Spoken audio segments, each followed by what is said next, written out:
Monday Morning House Call is sponsored by Primary Care Centers of Hazard, Hindman, Hayden, and Vico, focusing on your family's health.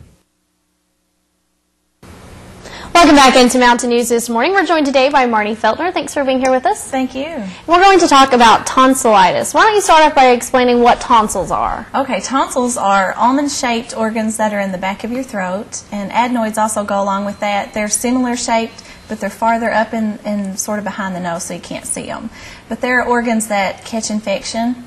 You know, they're like lymph nodes. Okay, so what is tonsillitis then? Tonsillitis is when you get an infection of those organs, and they're catching either a bacteria or a virus and trying to produce antibodies to fight that, so they swell, get inflamed, and really, really red. Sometimes can even have a white or yellow coating on them.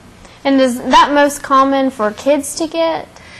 Generally, just because of school and they're being, exposed to different things, but anybody can get it, especially if a kid comes home. Yeah. Going to pass it to you. About how common it is, I know one of the reporters in the newsroom just a little bit was saying, I can show you what no tonsils look like, because she'd had them taken out. How common is it? Yeah, it's pretty common, and one of the most harmful bacteria that can cause tonsillitis is strep. So we all know how strep can be passed rather quickly and easily, so strep is one of the big ones. So what are some of the symptoms if your child's complaining of things that would tell you they have tonsillitis? The biggest thing is a sore throat, painful swallowing, and some, if they're smaller, they can even drool because they don't want to swallow. It hurts so bad. Yeah. Bad breath is a big one. They can also complain of an earache, have a fever of 101 or higher, headache, stomach ache, and just general aches and pains all over.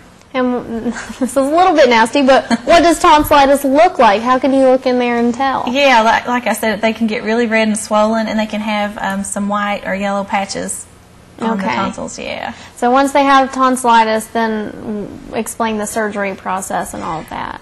Well, you usually won't do surgery unless you have several cases in a year. I think it's 7 in a year, or, if you just have them repeatedly every year, then they're going to see if you're a candidate for surgery. We really try to not do that. We try to handle it with antibiotics and things like that. But you're a candidate for surgery if you have strep. If strep is the reason that you keep having tonsillitis, then that bumps you up that you may have to have surgery. Yeah. Okay. Well, thank you for being here with us this morning. You're watching Mountain News This Morning.